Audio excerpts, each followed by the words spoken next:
Student, आज हम लोग नेक्स्ट क्लासेस करने जा रहे हैं। इकाई 7 का जो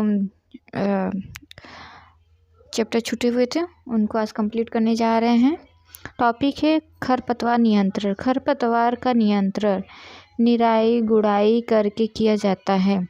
पहली निराई बुआई के 15 से 20 दिन बाद और दूसरी निराई 40 से 45 दिन बाद करनी चाहिए। मक्का में खरपतवार नियंत्रण हेतु एक ट्राइजीन 10 किलोग्राम घुलनशील चूर्ण को 800 लीटर पानी में घोलकर अंकुरण से पूर्व 1 हेक्टेयर खेत में छिड़काव करते हैं। यह रसायन सभी प्रकार के खरपतवारों के बीजों को जमने से रोकता है। सेकंड टॉपिक है उर्वरक। मक्का की भरपूर उपज लेने के लिए संतुलित उर्वरकों का प्रयोग आवश्यक है। अतः कृषकों को भूमि परीक्षण के आधार पर उर्वरकों का प्रयोग करने के लिए सुझाव देना चाहिए। संकर एवं संकुच प्रजातियों के लिए 120 किलोग्राम नाइट्रोजन, 60 किलोग्राम फास्फोरस तथा 60 किलोग्राम पोटास एवं देसी प्रजातियों के लिए 60 किलोग्राम नाइट्रोजन, 30 किलोग्राम फास्फोरस तथा 30 किलोग्राम पोटास प्रति हेक्टेयर प्रयोग करना चाहिए। बुआई के समय नाइट्रोजन की आधी तथा फास्फोरस एवं पोटास की पूरी मात्रा कूड़ों में बीज के नीचे डालना चाहिए। शेष नाइट्रोजन का दो बार में बराबर मात्रा में छिड़काव करना चाहिए। पहला छिड़काव निराई के तुरंत बाद एवं दूसरा नर मंजरी निकलते समय करना चाहिए। 7 टॉपिक है सिंचाई। यह वर्षा न हो तो सिलिंडर के समय से लेकर दाना पड़ने की अवस्था तक पर्याप्त नमी बनाए रखने हेतु समय समय पर सिंचाई करना चाहिए। 8वां टॉपिक है मिट्टी चढ़ाना। पौधों को गिरने से बचाने के लिए मिट्टी पलटने वाले हल से जड़ों पर मिट्टी चढ़ा देना चाहिए। 9वां टॉपिक है फसल की रखवाली एवं फसल सुरक्षा। मक्का की फसल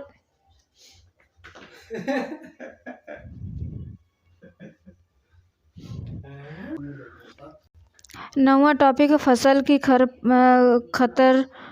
रखवाली एवं फसल सुरक्षा। मक्का की फसल को पक्षियों और जानवरों से बचाव हेतु रखवाली आवश्यक है। तना छेदक कीट इस कीट की सुड़ियां तानों में छेद करके अंदर ही अंदर खाती रहती हैं, जिससे पौधों का अग्र भाग सूख कर मृत भोग बन जाता है। इसके नियंत्रण के लिए इंडोसल्फान 35 EC का 15 लीटर मात्रा प्रति हेक्टेयर की दर से 600 से 800 लीटर पानी में घोल बनाकर छिड़काव करना चाहिए। रिड्ढा इस कीट के शिशु तथा पोड़ दोनों के पत्तियों को खाकर पौधों को नष्ट कर देती हैं। इसकी रोकथाम के लिए मिथान पैराथियान 20% धूल 20 से 25 किलोग्राम का छिड़काव प्रति हेक्टेयर करना चाहिए। रोग पत्तियों का झुलसा रोग।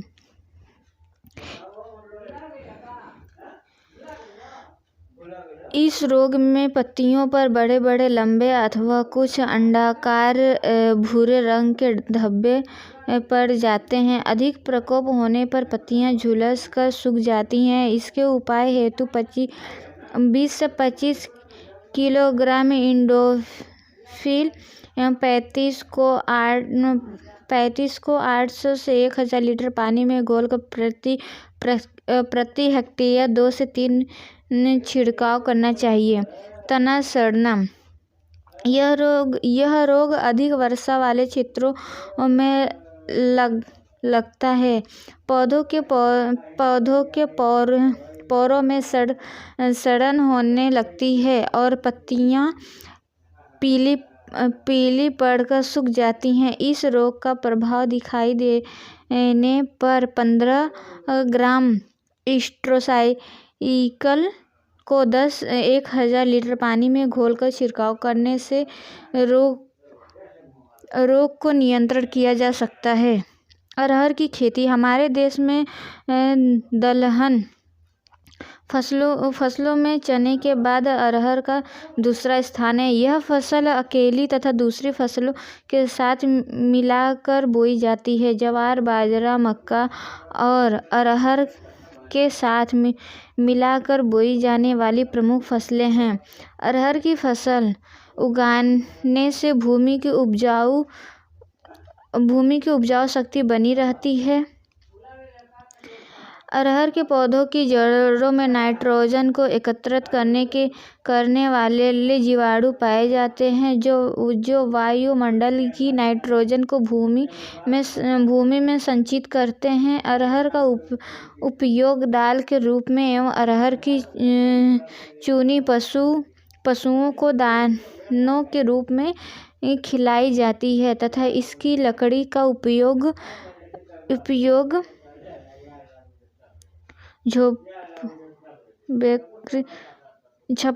छप्परदानी ईंधन के रूप में किए जाते हैं। क्षेत्रफल तथा उत्पादन क्षेत्र। अरहर की खेती भारत में सभी राज्यों में होती है। अरहर की खेती का सबसे अधिक क्षेत्रफल उत्तर प्रदेश में है।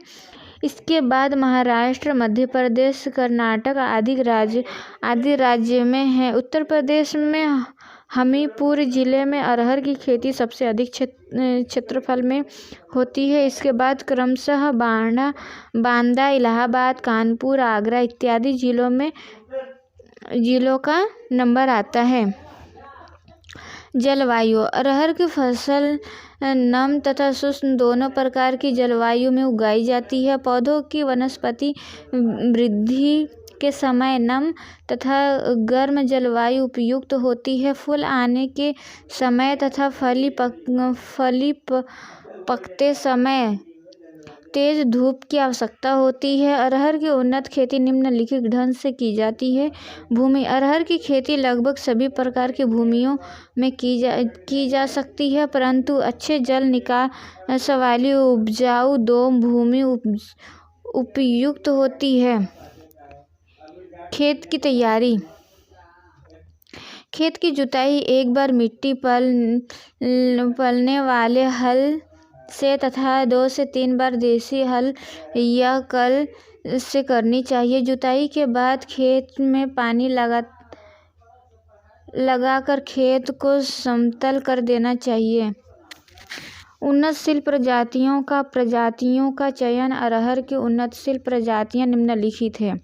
नंबर 1, कम समय में पकने वाली प्रजातियां। टाइप यूपीएस प्रभात। दूसरे नंबर है देर से पकने वाली प्रजातियां। नंबर 22 बीज की मात्रा एवं बुआई। अरहर की बुआई के लिए 20 से 15 किलोग्राम की मिश्रित बुआई के लिए 5 से 6 किलोग्राम प्रति हेक्टेयर बीज की आवश्यकता होती है। जहां सिंचाई की सुविधा हो वहां अरहर को जून महीने के पहले पखवाड़े में बोते हैं तथा देर से बुआई जुताई महीने के अंत तक करते हैं। अरहर की बुआई लाइनों में करनी चाहिए। पंक्तियों में पंक्ति की दूरी 6 सेंटीमीटर तथा पौधों से पौधों की दूरी 25 सेंटीमीटर करनी चाहिए। देर से पकने तथा फैलने वाली पंक्तियों के लिए पंक्ति से पंक्ति की दूरी 75 सेंटीमीटर तथा पौधों से पौधों की दूरी 30 सेंटीमीटर रखते हैं। खरपतवार नियंत्रण। अरहर में खरपतवार नियंत्रण के लिए 2 बार निराई गुड़ाई की आवश्यकता होती है तथा पहली निराई बुआई 25 से 30 दिन बाद तथा दूसरी निराई बुआई 45 से 60 दिन के भीतर में कर देनी चाहिए। 1 किलोग्राम मेथनी 30 EC 5.3 लीटर 800 से 1000 लीटर पानी में मिलाकर बुआई के तुरंत बाद पाटा लगाकर छिड़काव करना चाहिए। खाद एवं उर्वरक। अरहर एवं दलहन फसल है। अरहर एक दलहन फसल है, अतः इसकी खेती करने के लिए नाइट्रोजन की कम आवश्यकता होती है। इसकी जड़ों में राइजोबियम नामक जीवाणु पाए जाते हैं जो वायुमंडल में नाइट्रोजन को भूमि में संचित करता है। अरहर का बीज राइजोबियम कल्चर से उपचारित करके बोना चाहिए। इसकी खेती के लिए 15 से 20 किलोग्राम नाइट्रोजन, 40 से 50 किलोग्राम फास्फोरस तथा 20 किलोग्राम सल्फर देना चाहिए। बुआई के 25 दिन बाद 10 किलोग्राम नाइट्रोजन टॉप ड्रेसिंग के रूप में खड़ी फसल में करते हैं। दलहनी फसलों के बीज शोधक एवं राइजोनियम कल्चर का प्रयोग। प्रायः सभी दलहनी फसलों के बीज शोधक एवं राइजोनियम कल्चर का प्रयोग किया जाता है। अरहर की फसल में बीज शोधक हेतु 2 ग्राम थीरम तथा 1.5 ग्राम कार्बोडाजिम मिश्रण का प्रति किलोग्राम बीज की दर से प्रयोग करते हैं। बोने से पहले अरहर के बीज को विशिष्ट राइजोनियम कल्चर से उपचारित करना चाहिए। इसके लिए एक पैकेट 250 ग्राम राइजोनियम कल्चर 10 किलोग्राम बीज के लिए पर्याप्त होता है। राइजोनियम कल्चर को साफ पानी में घोल बनाकर 10 किलोग्राम बीज के ऊपर छिड़क करके हल्के हाथ से मिलाया जाता है, जिसमें बीज के ऊपर हल्की परत बन जाती है। यह सावधानी बरतनी चाहिए कि उपचारित बीज को तेज धूप में न रखा जाए। सिंचाई। अरहर की फसल में प्रायः सिंचाई की जरूरत नहीं पड़ती है, परंतु जून के प्रथम सप्ताह में बोई गई फसल में वर्षा प्रारंभ होने 2 से 3 हल्की सिंचाई करनी चाहिए। एक सिंचाई फली बनते समय अथवा अवश्य करें। खेत में अतिरिक्त पानी निकालने का प्रबंध होना चाहिए। रोग नियंत्रण। अरहर में अनेक प्रकार की बीमारियां लगती हैं। उकठा रोग। यह अरहर का अत्यंत हानिकारक रोग है जो फ्यूजेरियम उड़म नामक फफूंद से फैलता है। इस रोग में पौधों की पत्तियां पीली पड़ जाती है, जड़ें काली हो जाती है तथा कुछ समय बाद पूरा पौधा सूख जाता है। इस रोग की रोकथाम के लिए रोगी पौधे को उखाड़ कर जला देना चाहिए तथा उस खेत में 3 से 4 वर्ष तक अरहर की फसल नहीं उगाना चाहिए। पत्ती का धब्बा रोग। इस रोग के कारण पत्तियों पर छोटे छोटे पीले रंग के धब्बे बन जाते हैं, जिसके बीच का भाग गहरा कत्थई होता है। बाद में पत्तियां मुड़कर गिर जाती हैं। इस रोग की रोकथाम के लिए पत्तियों पर 0.3% डाइथेन एवं 45 का छिड़काव करना चाहिए। यह सर्कोस्पोरा नामक फफूंदी से होता है। कीट नियंत्रण। फली बेघट। इस कीट की सुइयां फलियों के अंदर घुसकर दानों को खा जाती हैं। इसकी रोकथाम के लिए 1.5 लीटर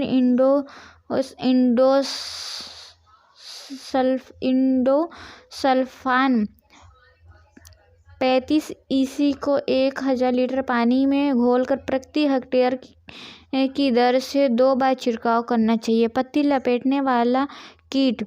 इस कीट की सुड़ियां अक्टूबर में अधिकांश पौधों के ऊपर पत्तियों को लपेटकर एवं उसके अंदर बैठकर पत्तियों को खाती रहती है। इस रोकथाम के लिए 1.25 लीटर इंडासल्फाइन 1000 लीटर पानी में घोलकर प्रति हेक्टेयर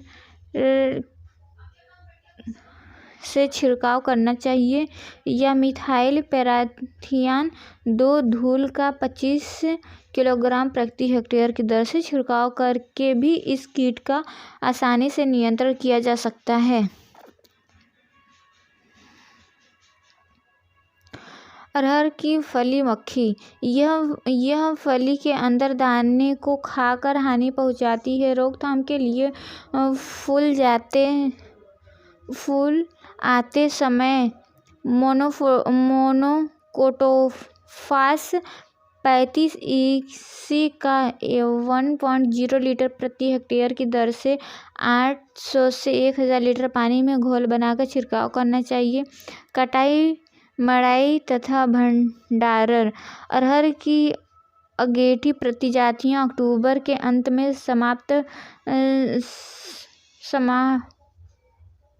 सप्ताह से लेकर नवंबर के अंतिम सप्ताह तक काट ली जाती है। देर से पकने वाली प्रजातियां मार्च के तीसरे सप्ताह से लेकर अप्रैल के मध्य तक कट जाती हैं। कटाई हथिया या गड़ासे से की जाती है।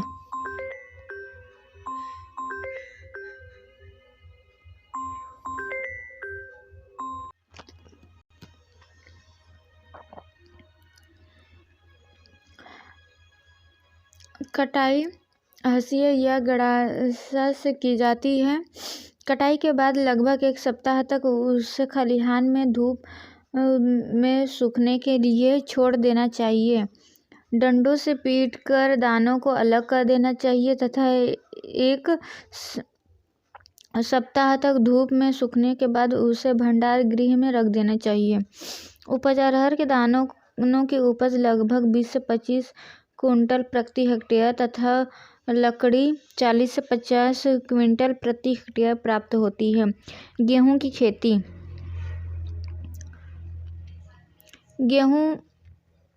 गेहूं अन्न की प्रमुख फसल है। भारत में गेहूं उत्पादन में उत्तर प्रदेश का प्रथम स्थान है। इसका उपयोग रोटी, डबल रोटी, मैदा, सूजी एवं अन्य स्वादिष्ट भोज्य पदार्थों के बनाने में किया जाता है। इसमें प्रोटीन लगभग 10 से 11% तथा कार्बोहाइड्रेट 70 से 75% होता है। इसमें ग्लूटीन नामक प्रोटीन पाई जाती है जो गूंथे हुए आटा में लोच पैदा करती है। जलवायु, गेहूं रबी की फसल है। बीज जमाव के लिए ठंडे तथा नमी युक्त वातावरण की आवश्यकता होती है। गेहूं का जमाव 20 से 25% सेल्सियस पर अच्छा होता है। मृदा, गेहूं की फसल के लिए दोमट मिट्टी सर्वोत्तम मानी जाती है।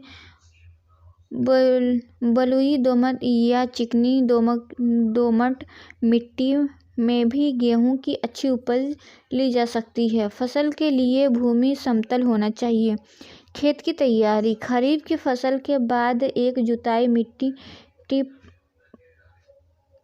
पलटने वाले हल से कर देनी चाहिए। इसके बाद कल्टीवेटर या देसी हल से 2 से 3 जुताई करनी चाहिए तथा प्रत्येक जुताई के बाद पाटा लगा देना चाहिए। पाटा लगाने से भूमि भी समतल हो जाती है और नमी सुरक्षित रहता है। खाद तथा उर्वरकों का प्रयोग, गेहूं की फसल के लिए 120 किलोग्राम नाइट्रोजन, 60 किलोग्राम फास्फोरस तथा 40 किलोग्राम पोटास प्रति हेक्टेयर प्रयोग करना चाहिए।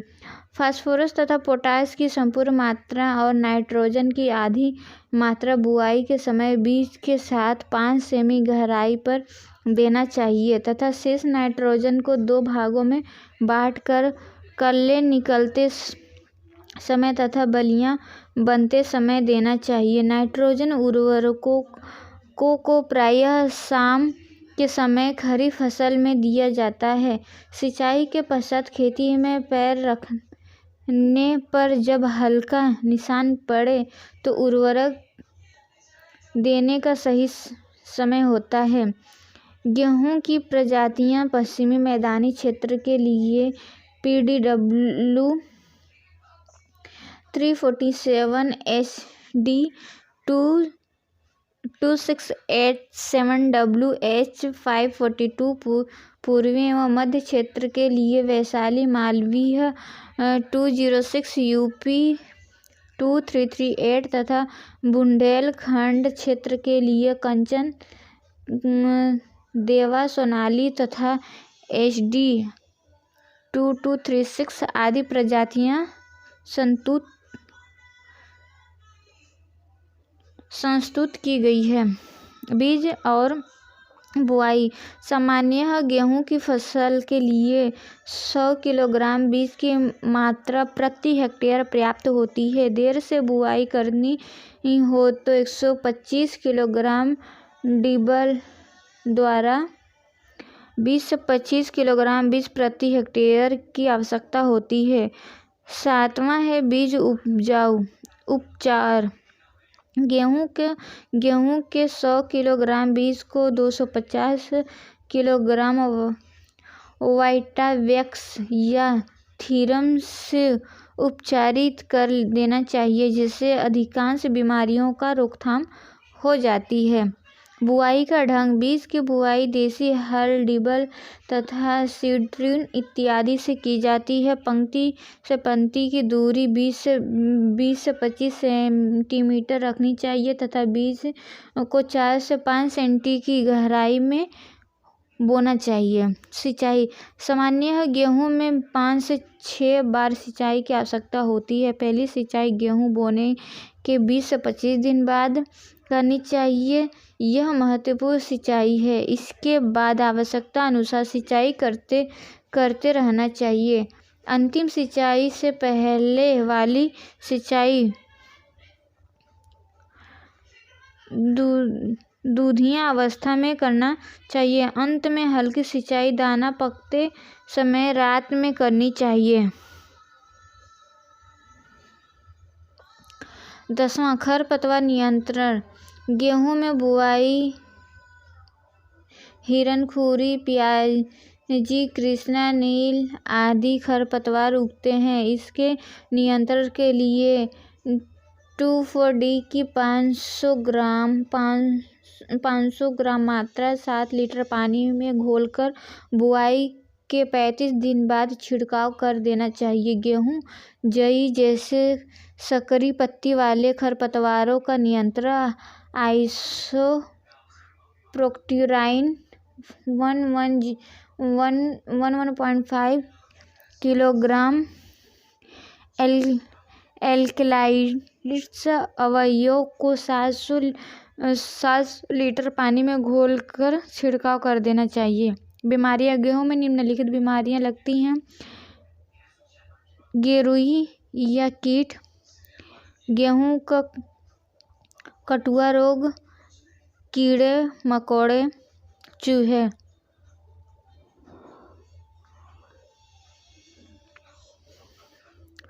कटाई, मड़ाई तथा भंडारण। गेहूं की फसल 4 से 5 महीने में पककर तैयार हो जाती है। जब पौधे हरे रंग से सुनहरे रंग में बदल जाएं तो गेहूं की कटाई कर देना चाहिए। सेकंड नंबर, कटाई के बाद गेहूं की मड़ाई थ्रेशर से कर देनी चाहिए। यांत्रिकरण के युग में गेहूं की कटाई, मड़ाई एवं ओसाई कंबाइन मशीन द्वारा की जाती है। तीसरा है गेहूं की उपज 45 से 40 क्विंटल प्रति हेक्टेयर होती है। प्रगतिशील कृषक या राजकीय फार्म में 40 से 45 क्विंटल प्रति हेक्टेयर प्राप्त होती है। भंडारण हेतु गेहूं में नमी की मात्रा 12% से कम होती है।